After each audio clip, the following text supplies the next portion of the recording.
1980ஆம் ஆண்டுகள் முதல் 2009 முள்ளிவாய்க்கால் பேரவல காலம் வரை விடுதலை புலிகளுக்கும் இந்தியாவுக்கும் இடையில் ஒரு புலனாய்வு சதுரங்க ஆட்டம் இடம்பெற்றமை குறித்து ஏற்கனவே பார்த்திருந்தோம். இந்த விடயம் குறித்து ஏற்கனவே பொறியின் ஒரு அங்கம் பேசியிருந்தது. இந்த நிலையில் மேற்குலகில் தமிழ் மக்கள் வாழும் புலம்பெயர் நாடுகளில் அண்மைய நாட்களில் தமிழர் தாயகத்தின் புலனாய்வு நாயகன் என்ற அடைமொழிக்குரிய சண்முகநாதன் சிவசங்கர் ஆகிய பொட்டம்மானின் எழுத்தும் பேச்சும் என்ற நூல் வெளியீட்டு நிகழ்வுகளும் இடம்பெற்றன. இந்த நூல் வெளியீடு இடம்பெற்ற பின்னர் என்னவோ தெரியவில்லை, பொட்டம்மான் மீது வேண்டுமென்றே விமர்சனங்களை தொடுக்கும் சில கருத்துக்களும் முளைத்திருந்தன. குறிப்பாக வன்னியில் ஸ்ரீலங்கா ராணுவம் தனது ஜேசிக்குரு படை நடவடிக்கையை எடுத்த போது கிழக்கு போராளிகள் இந்த ஜேசிக்குரு படை நடவடிக்கையை முறியடித்து வடக்கில் பெருமை பெறுவது பொட்டம்மானுக்கு பிடிக்கவில்லை எனவும், இதனால் ஜேசிக்குரு நடவடிக்கையின் போது அவர் சில நகர்வுகளை செய்ததான ஒரு வலிந்த கருத்து முகநூல் போன்ற சமூக வலைத்தளங்களிலும் வலிந்து பதியமிடப்பட்டது. இவ்வாறான ஒரு பின்னணியில் தான் விடுதலை புலிகளின் புலனாய்வுத்துறை கட்டமைப்பு குறித்தும் அந்த கட்டமைப்பில் பொட்டம்மான் என்ற ஒரு ஆளுமை மிக்க முகம் உருவாக்கிய மறுமலர்ச்சி குறித்தும் ஒரு பதிவை செய்ய வேண்டிய தேவை எழுந்து கொள்கிறது. விடுதலை புலிகளின் புலனாய்வு கட்டமைப்பை பொறுத்தவரை விழிப்பே விடுதலையின் முதல் படி என்ற கருத்தியல் அதன் முக்கிய தாரகமாக இருந்தாலும், இந்த கருத்தியலின் அதிதீவிர நிரூபிப்பு காலமாக பொட்டம்மானின் புலனாய்வு மறுமலர்ச்சி காலமே இருந்தது. பொட்டம்மானின் தலைமைத்துவத்தில் விடுதலை புலிகளின் புலனாய்வு அமைப்பு பிரபலம் அடைந்தது என்னவோ உண்மை என்றாலும் 80களின் ஆரம்பம் முதலே புலிகளுக்கென ஒரு புலனாய்வு கட்டமைப்பும் இருந்தது. 83ஆம் ஆண்டின் இறுதியிலிருந்து இயங்கிய இந்த கட்டமைப்புக்கு டொசிஸ் என்பது குறியீட்டு பெயர். Tiger organisation security intelligence service என்பதே இந்த TOSIS என்ற எழுத்துக்களின் குறியீட்டு அர்த்தமாகும். இதன் தமிழாக்கம் புலிகள் அமைப்பின் பாதுகாப்பு புலனாய்வு சேவை என வரும். ஆனால் இந்த டொசிஸ் கட்டமைப்பு என்று பொட்டம்மானின் பொறுப்புக்கு சென்றதோ அன்று முதல் அது உச்சமடைந்ததுக்கு காரணம் பொட்டம்மானிடம் இருந்த அசாத்திய திறமையாகும். இவ்வாறான ஒரு அசாத்திய திறமையானவரை தனது அமைப்பின் புலனாய்வு பொறுப்புக்கு தெரிவு செய்த விடுதலை புலிகளின் தலைவர் பிரபாகரனின் அசாத்திய திறமை இதனைவிட 2 மடங்காக இருப்பதையும் அது நிரூபித்துக் கொண்டது. தலைவர் பிரபாகரன் பொட்டம்மானை புலனாய்வு பொறுப்புக்கு தெரிவு செய்தமைக்கு சில காரணங்கள் இருந்ததாக புலிகளின் மூத்த உறுப்பினர்களால் சொல்லப்படுவதுண்டு. இந்திய ராணுவத்தின் நிலைகள் வடக்கு கிழக்கில் இருந்த காலத்தில் இந்த காரணங்கள் வெளிப்பட்டதாகவும் கூறப்படுவதுண்டு. இந்திய ராணுவம் வடக்கு கிழக்கில் நிலை கொண்ட காலத்தில் விடுதலை புலிகள் வன்னிக்காட்டில் இருந்து தமது செயற்பாடுகளை மேற்கொண்டமை வரலாற்றில் பதிவான ஒரு அத்தியாயம். அவ்வாறாக புலிகள் வன்னிக்காட்டில் இருந்தபோது அவர்களின் தேவைகளுக்கென வெளியிலிருந்து அவ்வப்போது இரகசியமாக உணவுப் பொருட்கள் உட்பட்ட அத்தியாவசிய விநியோகங்கள் கிட்டிக்கொள்ளும். அவ்வாறாக வன்னிக்காட்டுக்கு அனுப்பப்படும் பொதிகள் பழைய தினசரி தாள்களால் சுற்றப்பட்டு அனுப்பப்படும்.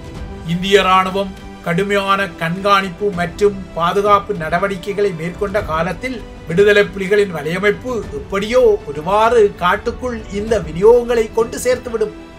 இவ்வாறாக விநியோகங்கள் கிட்டு நாட்கள் புலிகளின் முகாம்களில் குதூகலத்தை ஏற்படுத்திக் கொள்ளும். ஏனென்றால் போராளிகள் நீண்ட காலமாக எதிர்பார்த்த பாவனை பொருட்கள் அந்த பொதிகளுக்குள் இருப்பதால் அந்த பொதிகளை பெற்றுக்கொள்ளும் போராளிகள் அவற்றுக்குள் உள்ள பொருட்களைத்தான் முதலில் ஆவலுடன் எடுத்து செல்வார்களே தவிர யாரும் அந்த பொதிகள் சுற்றப்பட்ட பழைய தினசரி தாள்களை கவனத்தில் எடுப்பதில்லை.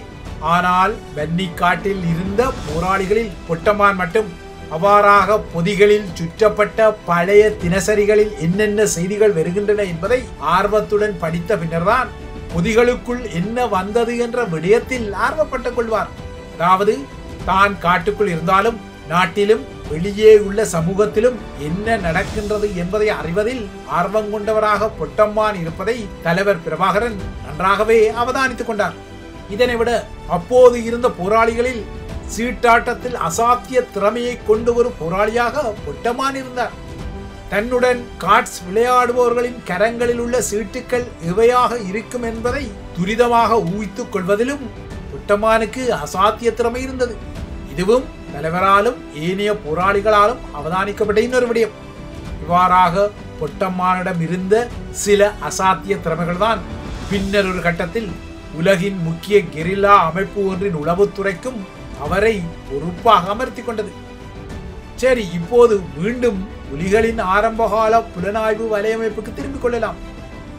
ஏற்கனவே கூறப்பட்டது போல புலிகளின் முதலாவது புலனாய்வு பிரிவான டொசிஸ் 83இல் வசந்தன் என்ற ஆரம்பகால உறுப்பினரின் பொறுப்பின் கீழ் இருந்தது. வல்வெட்டி துறையைச் சேர்ந்த வசந்தன் அப்போதே சிறிய ரக விமானங்களை செலுத்தும் உரிமத்தை கூட கொண்டிருந்ததாக கூறப்படுகிறது. 83க்கு பின்னர் விடுதலை புலிகள் தமிழகத்தில் தமது பின்தள செயற்பாடுகளை மேற்கொண்ட போது இந்தியாவின் ரிசர்ச் அண்ட் அனாலிசிஸ் விங் எனப்படும் ரோ என்ற புலனாய்வு அமைப்புக்கும் டொசிஸுக்கும் இடையில் சில தொடர்பாடல்கள் இருந்தன.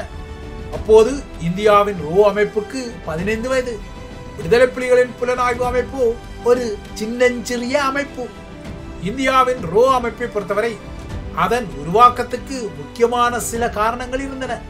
குறிப்பாக 60களில் இடம்பெற்ற இந்திய சீன போர் மற்றும் 65இல் இடம்பெற்ற இந்திய பாகிஸ்தான் போர் ஆகியன ரோவின் பிறப்பு சான்றிதழுக்கு முக்கிய காரணங்களாக இருந்தன. 65இல் பாகிஸ்தான் இந்திய காஷ்மீரில் எடுத்த ஆபரேஷன் ஜில்பரால்டார் திட்டத்தால் இந்திய பாகிஸ்தான் போர் வெடித்த நிலையில் இந்திய பாகிஸ்தான் போராகட்டும் அல்லது இந்திய சீன போராகட்டும் தனது எதிரி நாடுகளான சீனா மற்றும் பாகிஸ்தான் ஆகியவற்றின் படைய நகர்வுகள் குறித்து அப்போதைய இந்திய புலனாய்வுத்துறை கடுமையாக சொதப்பிக் கொண்டது. இவ்வாறான சொதப்பல்களை அடுத்துத்தான் இந்தியா தனது வெளியரங்க உளவு தேவைக்காக புதியதொரு கட்டமைப்பை உருவாக்க வேண்டிய நிலைக்கு தள்ளப்பட்டது. இந்தியா தனது வெளியரங்க உளவு தேவைகளுக்காக ரோவை உருவாக்கி கொள்ள முன்னர் இந்தியாவின் வெளியக உளவு தேவைகளை கவனிக்க ஐபி அல்லது இன்டெலிஜென்ஸ் பியூரோ எனப்படும் புலனாய்வு பணியகமே இருந்தது. இந்தியாவின் இந்த இன்டெலிஜென்ஸ் பியூரோ ஆங்கிலேயர்களின் குடியேற்ற ஆட்சி காலத்தின் எச்சமாகவும் நீட்சியாக இருந்தது.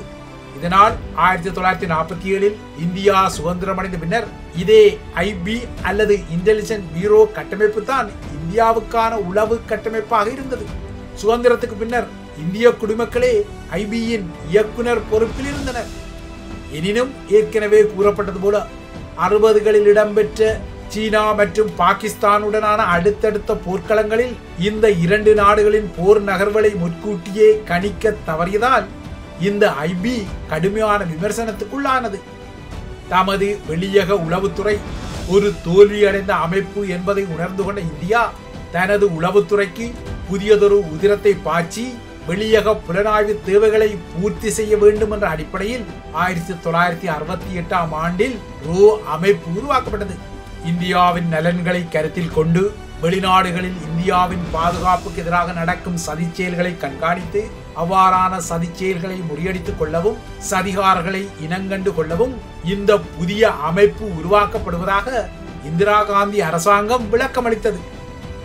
அன்று முதல் இன்று வரை இந்த இலக்குகள் தான் ரோவின் முதன்மை இலக்குகளாக கூறப்பட்டாலும் இப்போது ரோ அமைப்புக்கு இந்தியாவின் அணுசக்தி திட்டங்கள் மற்றும் அணு ஆயுதங்கள் மீதான பாதுகாப்புக்கும் பொறுப்பு கூற வேண்டிய ஒரு முக்கிய இலக்கு உள்ளது. இவ்வாறாக 68இல் ரோ அமைப்பு உருவாக்கப்பட்டு 15வது வருடத்தில் அந்த அமைப்பு இலங்கையில் செயற்பட்ட போராளிகள் அமைப்புகள் மீதும் ஒரு கண்ணை பதித்தது. அப்போதெல்லாம் விடுதலை புலிகளின் டொசிஸுக்கு பெரிய வலையமைப்பு ஏதுமில்லை. எனினும் திருமலை துறைமுகம் மீதான ஒரு கண்காணிப்பை செய்வதற்காக இந்த குட்டி டொசிஸுடன் ரோ தொடர்பில் இருந்தது. ஜேஆர் ஜெயவர்தனாவின் அமெரிக்க சார்பு நிலையால் ரோ டொசிஸுக்கு சில அடிப்படை பயிற்சிகளையும் வழங்கியது. வெளிநாடுகளில் இந்தியாவின் பாதுகாப்புக்கு எதிரான சதி செயல்களை கண்காணிப்பது என்ற அடிப்படையில் ரோ டொசிஸ் ஊடாக திருமலை துறைமுகத்தின் மீதான கண்காணிப்பு தரவுகளையும் பெற்றுக்கொண்டது. ஆனால் விடுதலை புலிகளை பொறுத்தவரை அந்த அமைப்பு தமது டொசிஸ் கட்டமைப்பு கப்பால் சென்னையில் அவர்களிடம் இன்னொரு மொடுஸ் ஒப்ரண்டி பாணியிலான ஒரு பணியகமும் இருந்தது. இதென்ன மொடுஸ் ஒப்ரண்டி, ஒன்றும் புரியாத சொல்லாக இருக்கின்றதே என நீங்கள் நினைத்தால் உங்கள் நினைப்பு சரிதான். ஏனெனில் மொடுஸ் ஒப்ரண்டி என்பது இலத்தீன் மொழி பதங்கள். இந்த மொடுஸ் ஒப்பரண்டி என்ற பதங்களின் அர்த்தம் ஒரு செயல்முறைக்காக இயங்குவதை குறித்தது. குறிப்பாக வணிகம் அல்லது குற்றவியல் விசாரணைகளில் இந்த மொடுஸ் ஒப்பரண்டி பதம் பயன்படுத்தப்படுகிறது. சென்னையில் புலிகளுக்கு இருந்த இந்த எம்ஓவுக்கு, அதாவது மொடுஸ் ஒப்பரண்டி பழைய பணியகத்துக்கு அண்டன் மாஸ்டர் எனப்படும் தளைய சிங்கம் சிவகுமார் பொறுப்பாக இருந்தார். புலிகளின் ஆரம்பகால உறுப்பினரான இவர் தனக்குரிய அண்டன் மாஸ்டர் என்ற அடையாளத்தை பெறுவதற்கு முன்னர் அவரது பெயர் வெறும் சிவகுமார் மட்டுமே. யாழ் இந்து கல்லூரியில் சிவகுமார் கல்வி கற்ற போது பின்னாளில் விடுதலை புலிகளின் இன்னொரு பிரபல முகமாக மாறிய பொன்னம்மானின் நண்பராகவும் இருந்தார். யாழ் இந்து கல்லூரியில் 70களில் இருந்த ட்ரை சயின்ஸ் அசோசியேஷன் எனப்படும் 3 விஞ்ஞான குழு என்ற மாணவர் அமைப்பில் பொன்னம்மானும் சிவகுமாரும் உறுப்பினர்களாகவும் இருந்தனர். அன்றைய நாட்களில் இந்த ட்ரை சயின்ஸ் அசோசியேஷன் குழு ஒரு குட்டி விமானத்தை உருவாக்கவும் முனைந்தது. எனினும் இந்த குட்டி விமானத்தை செய்வதற்குரிய பொருட்களை வாங்குவதற்கு ட்ரை அசோசியேஷனில் இருந்த மாணவர்களிடம் காசு இல்லை என்பதால் அவர்கள் கவலையுடன் இந்த குட்டி விமானத்தை உருவாக்கும் திட்டத்தை கைவிட்டனர். கல்லூரியில் மாணவர்களாக இருந்த சிவகுமாரும் பொன்னம்மானும் தமிழீழ விடுதலை புலிகளின் ஆரம்பகால உறுப்பினர்களாக இணைந்து கொண்டனர். இந்த இணைவுக்கு பின்னர் அண்டன் மாஸ்டர் புலிகளின் மத்திய குழுவின் உறுப்பினர்களில் ஒருவராகவும் மொடுஸ் ஒப்பரண்டி இராணுவ பணியகத்தின் பொறுப்பாளராகவும் இருந்தார். அண்டன் மாஸ்டர் இப்போது கனடாவில் வாழ்வதாக தெரிகிறது. 1987 ஜனவரியில் விடுதலை புலிகளின் தலைவர் பிரபாகரன் தமிழக பின்தளத்திலிருந்து யாழ்ப்பாணத்துக்கு திரும்பிய பின்னர் அவர் பீட்டா 2 என்ற ஒரு புலனாய்வு பிரிவை உருவாக்கியிருந்தார். இந்த பிரிவை அப்போது மாத்தியா எனப்படும் கோபாலசாமி மகேந்திரராஜா மேற்பார்வையிட்டிருந்தார். இவ்வாறான ஒரு நிலையில் இலங்கையின் இன முரண்பாட்டு தளத்தில் இந்தோ ஸ்ரீலங்கா ஒப்பந்தம் எனப்படும் இலங்கை இந்திய ஒப்பந்தம் புதியதொரு இரசாயன மாற்றத்தை இலங்கை தீவில் உருவாக்கியது. இந்த மாற்றங்களின் பின்னணியில் டொசிஸின் அப்போதைய பொறுப்பாளராக இருந்த வசந்தனும் புலம்பெயர்ந்து கொண்டார். இந்த நகர்வுகளுக்கு பின்னர் இந்தியாவின் ஆபரேஷன் பவான் விடுதலை புலிகளுடன் ஒரு கடும் மோதலை தொடுக்கிறது. சுழன்றடித்த ஆபரேஷன் பவானின் போக்கின் தீவிரத்தால் குடாநாட்டில் இனியும் தங்கிக் கொள்வது தமது அமைப்பை கடுமையாக அழிக்கும் என்ற ஒரு யதார்த்த நிலையால் விடுதலை புலிகள் வன்னிக்கு இடம்பெயர்ந்தனர். விடுதலை புலிகள் வன்னிக்கு இடம்பெயர்ந்த பின்னர்தான் அவர்களின் புலனாய்வு கட்டமைப்பு ஒரு மறுமலர்ச்சி காலகட்டத்துக்குள் நுழைகின்றது. அந்த மறுமலர்ச்சி காலகட்டத்துக்குரிய நாயகன் பொட்டு எனப்படும் பொட்டமான். புலிகளின் புலனாய்வு மறுமலர்ச்சி உட்பட்ட விடயங்களை மறுமுறை பார்க்கலாம்.